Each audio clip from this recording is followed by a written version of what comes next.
Assalamualaikum warahmatullahi wabarakatuh. Selamat pagi anak-anak. Apa kabar hari ini? Luar biasa.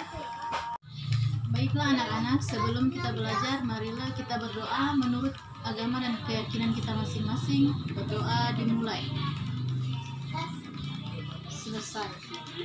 Baiklah anak-anak, jadi hari ini anak-anak kelas 5 akan belajar bersama ibu juga.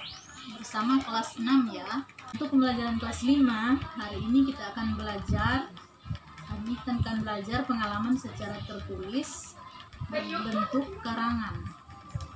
Setelah pembelajaran ini, Ibu harap kalian dapat menyelesaikan masalah sehari-hari dengan mengembangkan kerangka karangan menjadi cerita yang menarik.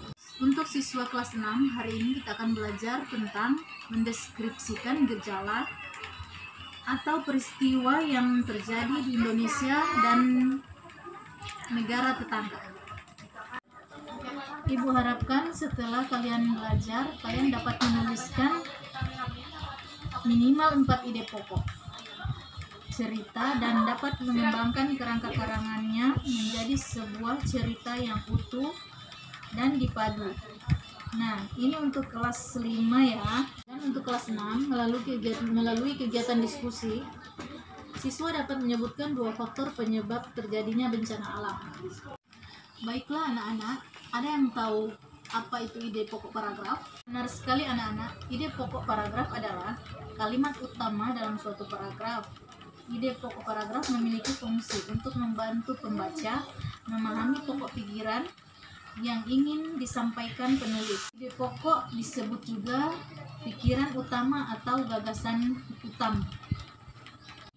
Gagasan pokok akan diikuti dengan gagasan pendukung yang akan berisi penjelasan dan tambahan informasi mengenai suatu gagasan utama. Bagaimana cara menemukan ide pokok dalam paragraf? Kenali jenis-jenis paragraf. Bacalah setiap paragraf yang ada di sebuah tulisan dengan cermat, mencari kalimat utama dalam paragraf. Baiklah untuk kelas 6, bentuklah sebuah kelompok terdiri dari 3-5 orang.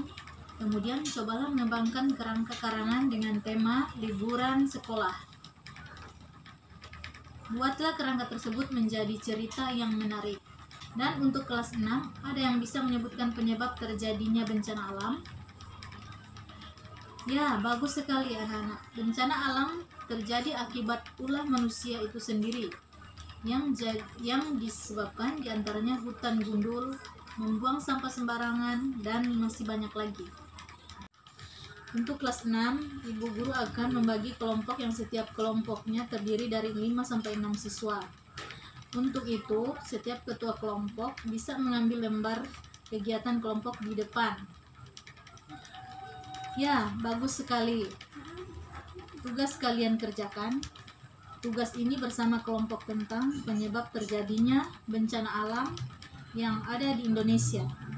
Hasil dari kerja kelompok agar bisa dipresentasikan di depan.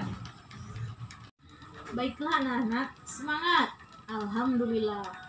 Baiklah, kegiatan pembelajaran kita hari ini sudah selesai. Jadi, kesimpulan dari pembelajaran kita hari ini, teruslah belajar dan jagalah lingkungan agar bisa mencegah terjadinya bencana alam. Sebagai penutup, diharapkan agar kita menutup kegiatan ini dengan doa. Doa dimulai. Selesai.